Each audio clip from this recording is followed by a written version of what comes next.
Today I'm going to show you how to stop Personalize based on your inferred identity on x.com, also known as Twitter, in just a few quick steps. This is a useful privacy setting if you want to limit how X uses inferred information to personalize your experience. If you want more simple social media tutorials like this, make sure to hit like and subscribe for more videos. Let's go ahead and turn it off.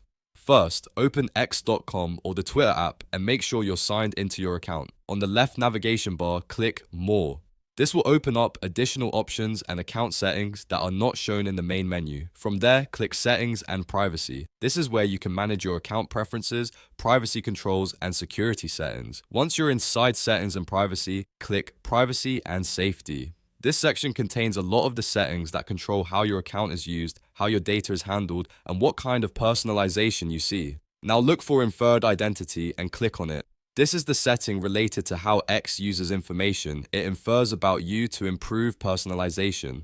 Inside that menu, you'll see the option called Personalize based on your inferred identity. Simply toggle this setting off. Once it is turned off, X will stop using inferred identity for personalization in the way this feature allows. That's all there is to it. If this tutorial helped, please give it a thumbs up and subscribe for more quick guides. Thanks for watching, and I'll see you in the next one.